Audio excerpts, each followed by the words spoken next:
Atlantis Life Science for a better life.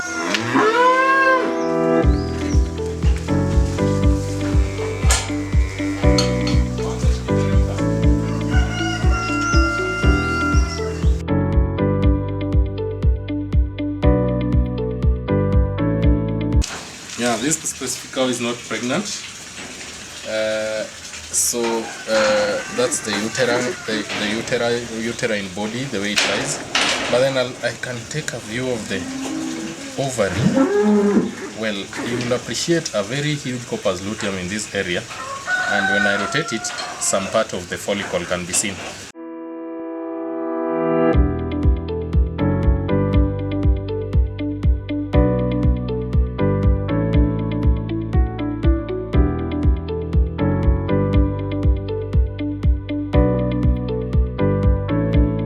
We are doing pregnancy diagnosis using an ultrasound as a tool for doing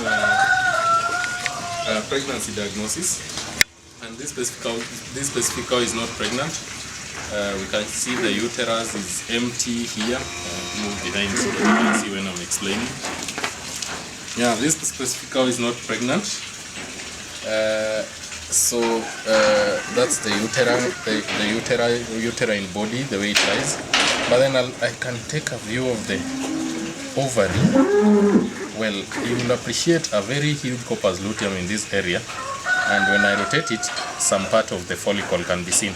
So the cow must have been on heat less than 2 weeks ago. I will take us back to another cow here so that you can appreciate a cow which is 2 months pregnant. So the first thing I have to lubricate. I have to lubricate the anal ring, which I use the cow dung to do. Then I will put on the palpation valve as a sanitary measure so that I don't transmit any disease from one cow to another. Then I'll use my linear probe parectal, put it inside the rectum, then find the uterus.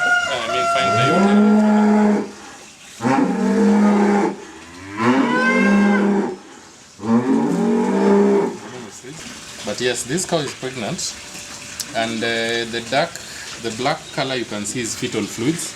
Then you can see placental bodies. These are the carancles that form part of the placenta. A number of them. Yeah, it's confirmed pregnant. So what we are doing is, because these animals are many, we are doing something called Estrus Synchronization, which is an assisted reproductive technology. Yes. So basically what we are doing is to have all the cows come on heat at the same time, on a day and time of our own choosing, yes, so that we can inseminate them with semen of our own choosing.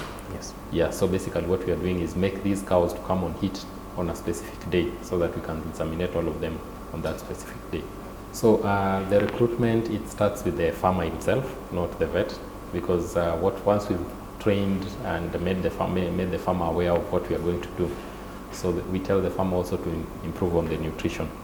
So the farmers, they not just to make the cows to be healthy, they do vaccinations, they feed the animals well, they also do things like salts, improving salts, and then once we come in now, we select the animals which we think can carry the pregnancies, the semen, the bull that we are going to choose its semen.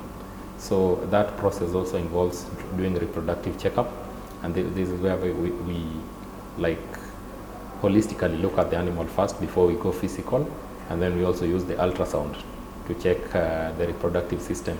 With the ultrasound, we can see the ovaries, we can see the uterus, we can see the reproductive structures, and we can also see things like pregnancies, so the farmer does not bring to you an animal which is pregnant for you to synchronize. Yeah. You also get to see animals with pathologies in the reproductive system, like cysts, animals which are not cycling, animals which are maybe could be having several other problems, yes, in there. Yes. And we also get to know animals which are good to be recruited into the program.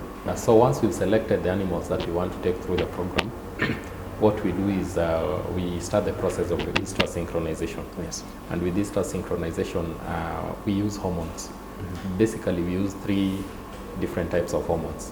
We use the GnRH, which is gonadotropin releasing hormone, we use the prostaglandin 2 alpha, and then we use the progesterone implant. So what we do on the first day, the protocol we use is we put in GnRH. We inject the cow with GnRH.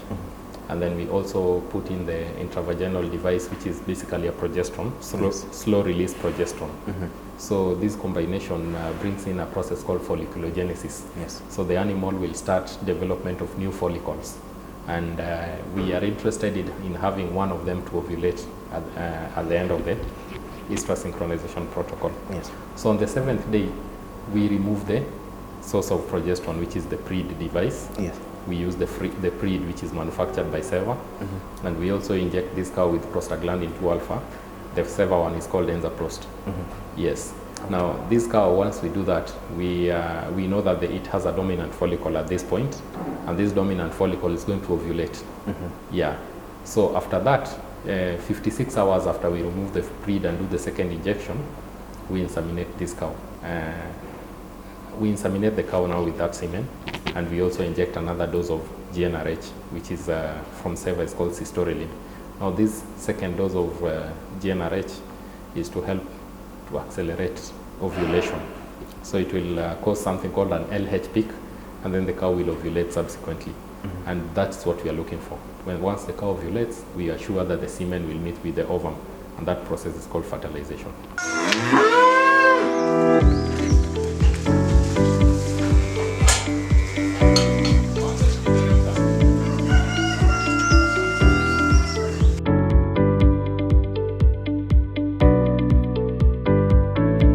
Atlantis Life Science for a better life.